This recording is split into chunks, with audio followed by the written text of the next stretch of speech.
Oh, hello, I'm LUKILUK, and I love to make cartoons the old-fashioned way. Yeah.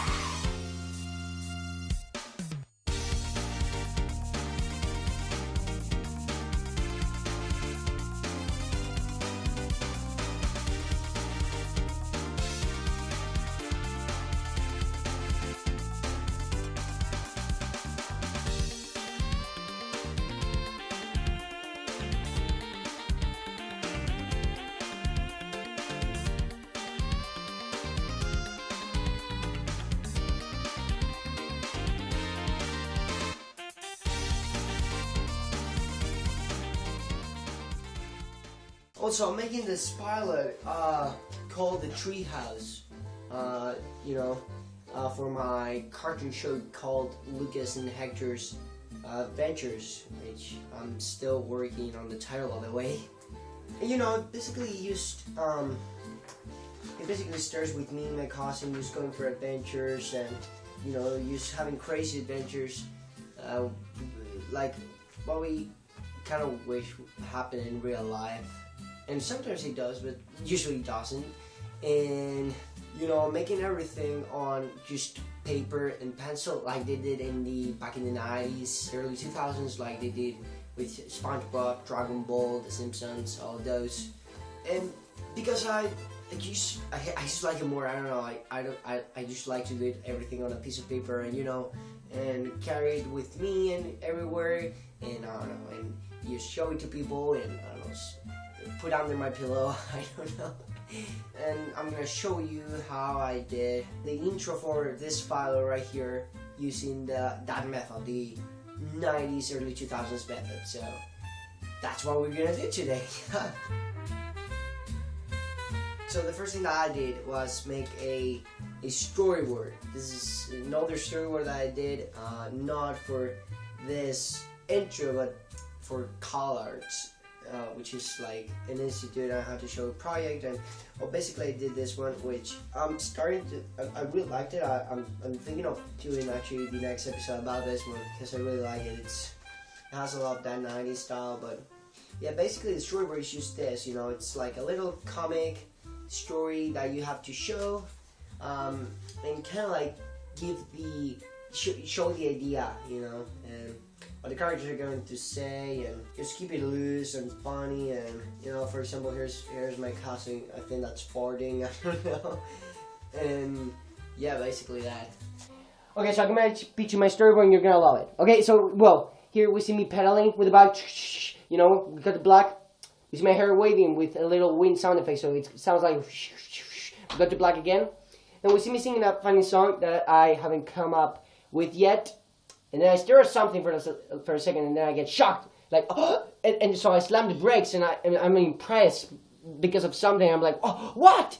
And we'll see a beautiful treehouse right in the middle of nowhere. So I start freaking out of happiness, and I start smiling, and then we see the treehouse again, and then suddenly I come springing across the scene, and then we'll see the background again, and that's basically it. Making the story is my favorite part because it's like you can use, grab a couple post-it notes, piece of paper, use the pencil, come up with an idea, from the back of your mind, and just make a story that, people can enjoy and laugh. And I think that's really cool, my parents say that I probably need help. And I mean, they're probably right. Could use some extra hands to go faster. So my dad keeps telling me to, get the post-it notes off the wall because it bothers him a lot, but I think he secretly likes it. Okay, so what I do to draw the storyboards, I usually keep them super loose and funny to see if they're funny, and if they are, then I just keep going. So for example, here we are in this scene. For example, we are celebrating because of something, and then I'm talking with Hector. As you can see here, I put SA. What does that mean, you may be asking? Well, it means that everything stays the same. So if I want to change to use like the mouth or something, and I don't want to draw the shirts again, then I just put SA. And here, for example, I use it again for this one, which stays the same. So basically, to do a storyboard, you just gotta use the use of SA. So my advice to do this storyboard is to you know, keep it super loose and do something that you're proud of that makes you laugh, just like I kind of did with this one. And this story actually got me into one of the best institutes in the world. This stupid story that I did, you know. And so, you know, just a little advice. It's almost like the stupider it is, the better, you know. So yeah, you just have fun with it, like I always do. So welcome to my booth. What's it so dark, you may be asking? Well, I honestly don't know. I just saw it that every single studio has it like that, and so I thought, well, shit, you know? Who knows, maybe it sounds better. So basically what I do to record there's really not any secret to this. You just gotta talk to the mic like I'm doing right now, and you know, read what's on the storyboard and just talk, I guess. Look at Slick! Look at, there's so much done!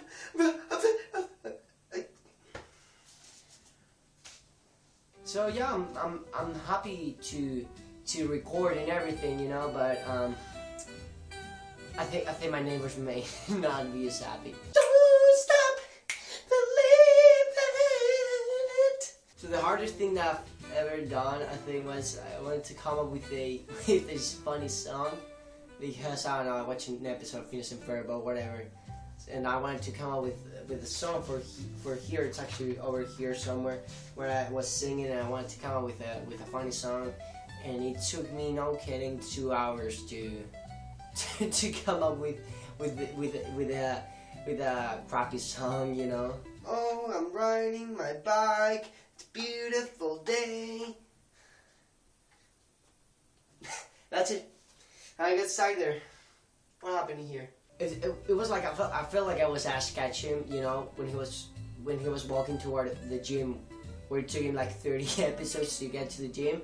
Well, at least you know, it took me 2 hours, but I was still faster. So that's what's important about all of this. Oh, I'm riding my bike, going to my cousin's house. We're gonna play in his pool. Oh yeah, we're gonna have some fun, and the chicks are gonna be.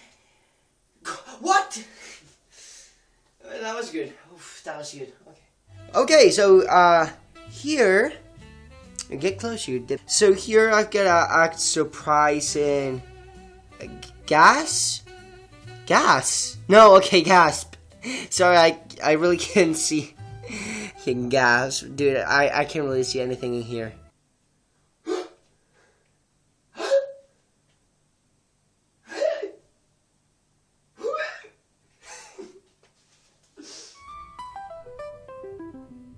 My background style. So, I mean, I'd describe my background style as simple, you know, funny, and cartoony. This is the sign that I drew, you know, with watercolor pencils, and actually not use pencil.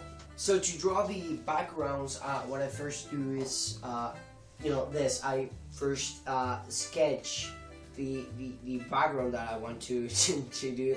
Dooby-dooby-doo, painting the background. Dooby-dooby-doo, painting the background. And afterward, I will use, well, you know, paint it, you know. Once the background's through, what I do is I color the drawing. And as you can see here, here's a little tip. So if you want like solid color, and you know, make it solid, then what I do is I paint you straight with the color. I just get the color and paint over it. And if you want more spontaneity for bigger places, then you just wet the paper first, and then you start drawing a little paint, so it looks more natural and spread and cool, you know. So yeah. So my advice to draw backgrounds is to, I mean, what really helped me was getting references, you know. This road right here, for example, is just a road that in my hometown, and you know, I basically just kind of remember it and made it simple, and basically just drew my style, and that's basically how I do it. And you know, just know that, you know, if you live in my hometown, you know, this is a real place, so you know, who knows, maybe you can find it one day. What's animating? well, I mean, animating is just one of life's true delights. So I basically learned everything that I know about animation and traditional animation from this guy right here.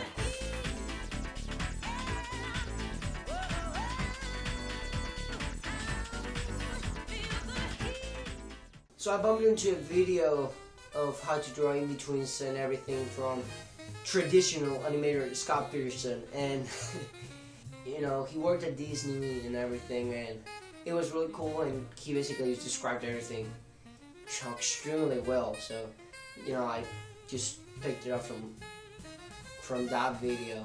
Okay, so what I do first is I'll draw a timing chart, which is like your animation instruction pamphlet. So here, you know, each line represents a drawing, and for this one I'm gonna have 7 drawings, so I know what I'm doing basically. Well, so if you want any tip on how to draw a bird, you know, what I usually do is, I don't know, think like a bird. That's my tip. So what I basically do to draw an animation, so first here I get the most important poses of the scene, which are called the main poses, you know. So it's basically where it starts and where it ends usually. And then from there, once I got this, I draw the in-betweens, so the drawings in the middle, so that it actually looks like it's moving, which, you know, they're called in-betweens. So I'll put a blank piece of paper here, and I'll number it, you know, for example, I choose this one. And what I'll do here is I'll get these 2 papers, and I'll do what's called the animations flip. So I'll get it, and you know, it goes like 1, 2, 1, 2, 1, 2. Learn to do it, you can actually do it, and if you do it super fast, you are supposed to be able to see the drawing move, so like this, but it actually sticks to the other paper. You're supposed to see the drawing that goes in the middle, and then you draw from there and you animate. So that's basically how I approach most of my animations, you know. And one of the things that I love the most about animating a scene is when it's actually all gone and put together, and you know, you see like the drawings moving, you know, and that's really cool because, you know, it's like, what? It's alive. And you know, it's, if you think about it, it's like, you know, a TV that has no screen, but that it moves because it's like a TV, and it plays something, but it's not a TV. It's like a screenless TV, you know? Man, what a true delight. Okay, so I think it's done. Let's see. Is it a bird? Is it a plane? It's actually a bird. So, okay, here's the animation. I'm gonna do my best. Well, that was played backward, but I mean, you get the picture. More or less. So if I can give an advice on how to animate, you know, probably watch Scott Peterson's video about how to in-between, which is, you know, how I learned, and, you know, and put a picture of him on your wall for good luck, and I think you'll be off to a pretty good start. So once the animation's done, what I do is I'll basically scan every single drawing on a printer that has a scanner. I basically scan all my drawings with my good old TS350 Canon. You know, it's a little old and it has a little dust, but you know, those sounds are normal. You know, it's still good. You know, it holds a special place in my heart, and it's never failed me. So that's basically why I'm using it. And once all the drawings are scanned and everything, I'll just put them together in a program called OpenTunes, which is in my computer. So, do you remember the bird that I just drew? Well, here it is in action. As you can see. There we go. You see that? Yeah, sorry the screen is a little messy, but you know, that's the bird. So the reason why I don't like to do it on the computer is because back in the 90s, they didn't do it digitally. What they do is they basically get a transparent piece of paper that was called a seal, and they paint over it with special ink, and then they put in a special scanner that with the background behind it, and they take like a picture, and it was everything amazing. But then, you know, I mean, it's, you know, where am I gonna get a scanner like that, and you know, and all the cells, and you know, and take the time to paint over them. So yeah, basically that's one of the reasons. And, you know, there actually were companies that took care of all of this back in the 90s. It was usually a North Korean company, and they basically used to take care of all of this. But unfortunately, I don't have a few millions laying around to to pay these guys. And I mean, I don't even think they're still in business, you know. And I don't know, even if they still were in business, you know, my North Korean probably needs some tuning. You know how it is. I also, you know, wanted to come up with a method that didn't involve looking at any type of screen. So, but I still haven't found it yet. So, you know, computer 1 me 0, and so I just had to come up with another way to do it, and that's when I found it.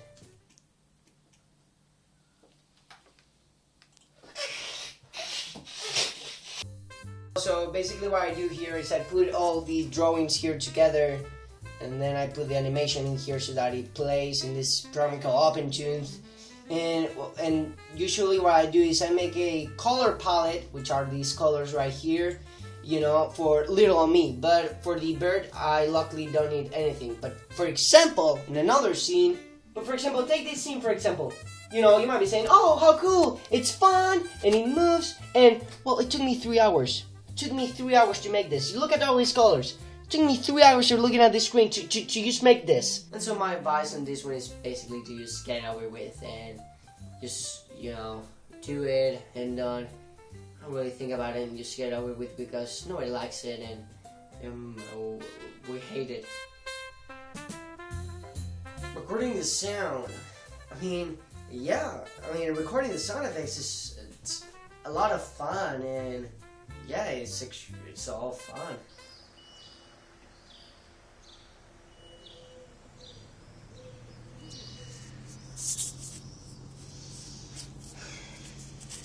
So what I usually do is I record, you know, with this, I record the thing from real life, but I started using different methods since I tried to record a bike drift sound effect.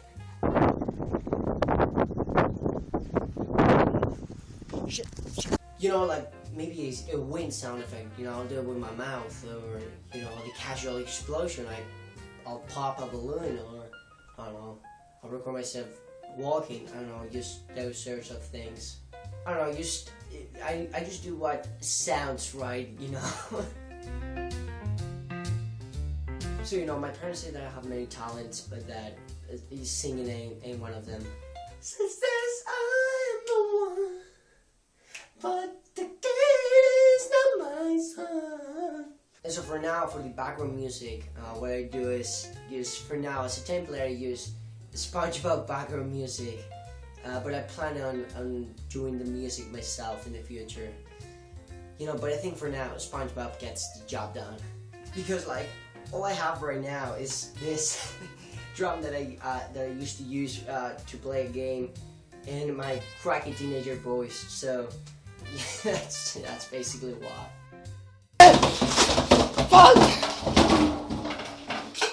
And after all of that's left to do is just put everything together in a video editor, and that's pretty much it. That's, you know, everything is done. That's basically how I do it.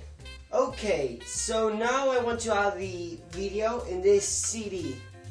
How am I gonna do it? Well, I have a leprechaun in the basement that lends me a hand every now and then. You know, he's just such a great guy. You know, lends me a hand for a box of Lucky Charms, because he keeps saying that his brothers are trapped inside it. I don't know. I mean, I don't really like to ask. And so, well, after all that work, here's the result.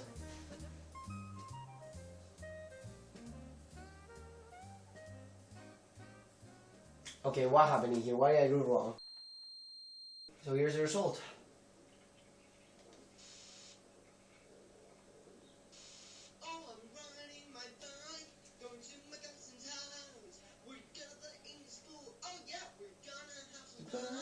And the cheeks are gonna be... What the...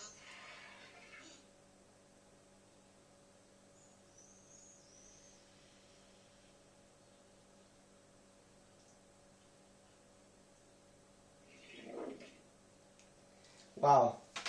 I mean, honestly, terrific work over here, guys. Wow. And well, so that's basically how they did cartoons back in the 90s, early 2000s. And I hope you enjoyed this video as much as I enjoyed recording it. And I hope it can inspire you to try this method out and, you know, create your own stories. Because it's really cool. And well, I mean, I don't really have anything else to say. Have a great day. And, well, yeah. See ya!